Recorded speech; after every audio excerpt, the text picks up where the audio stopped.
visible, predictable, alert, and assertive. Bike blogger here. Topic of the day. It's Friday. It's Friday. Friday time. Topic of the day is traffic. We'll talk about traffic today. Where's the traffic, right? Where's the traffic? As usual, this week I'll have some videos and playlists in the video description below. More tips. So there's a few main points I want to hit. You gotta be visible. So that means at nighttime, have some bright bike lights. Visible also means you're not way over on the side of the road. You're kind of in the traffic lane more. At least like if you, get over there, up here. At least if, yeah, let's go over this way. I don't know why this light always goes red when I approach it. And then it eventually does go, yeah, this is the correct way. It's one way going the other way to the parking lot. That's why. Exit only, okay. Yeah, now what? Let's see. Crossover, yeah.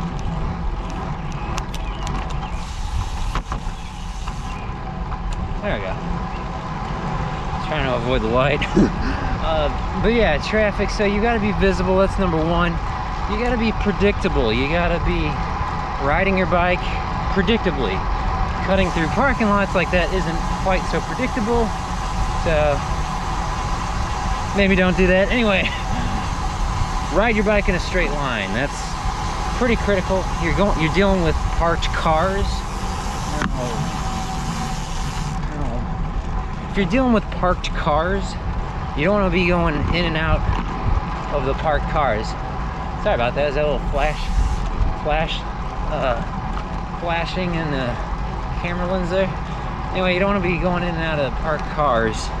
So if there's a long distance between one parked car and another, you could move over closer to the edge of the road. In my country, the rules are pretty much a cyclist only has to move over toward the edge of the road as much as it is safe and practical. So it's not very practical to be weaving in and out of parked cars. So you don't have to feel like you have to always be, you know, over here, you know, and never in the gutter there, right next to the concrete curb. That's just dangerous. And let's go this way. Bunny rabbits. Startling the poor bunny rabbits back there in the grass. But yeah, you never want to be too close to the curb. You could clip the curb and you're going to hit a whole bunch of glass and other debris in it. So you don't want to do that. So yeah, ride predictably, be visible, and be assertive. So, you know, signal your intentions, and then actually, when safe to do so, you know, move over. Don't be indecisive about it, you know. You gotta kind of, you know, claim your part of the road, really. These are things you don't really think about when you're, you know, driving a four-wheeled automobile, motor vehicle. If you're on a motorcycle, you're on a bicycle, you got to think about these things because the lanes are so much wider than you are. So typically where you would ride your bike, like I said, is either in the center of the lane, if it's too narrow to split the lane, as is most usual, or you could ride a little further to the right where the right wheel track is. At least in my country, we drive on the right hand side of the road, so you could ride your bike in the right hand tire track, basically, of a four-wheeled vehicle, if you get what I'm saying. That's a good reference point, pretty much. because that keeps you far enough away from the curb of the road, and but you're out far enough into the road that you're visible. So if you don't feel comfortable taking this isn't a very good example, but like this is the actual traffic lane here. If you don't feel comfortable riding in the middle of the lane, you go to the, you know, offset to the right a little bit. Essentially, it only gives the motorist about, you know, maybe a few feet to go around you more than they would otherwise if you were in the center of the lane. But if you think about it, again, in my country where you drive on the right side of the road, if you're over to the right like this in the right track, you're not blocking the view of the driver who sits in the left side of the car at all. You know, there's nothing. They can't, you know, can't claim that you're blocking their vision at all.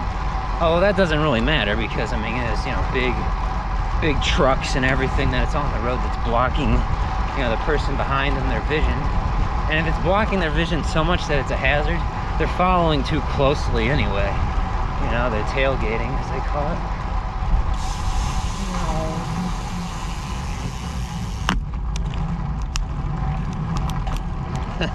I don't think anyone wanted to get up when Friday morning here, because they don't want to be up late tonight, I guess, Friday night. Blah! But we're getting to work. One of the most quiet times on the road, at least around where I live, is the early morning. So if you want to, you know, try bike commuting and you're worried about a lot of traffic, I'd recommend, you know, trying first, you know, on a quiet Sunday afternoon, and then also try, you know, early morning time, you know, like 5 a.m. or something.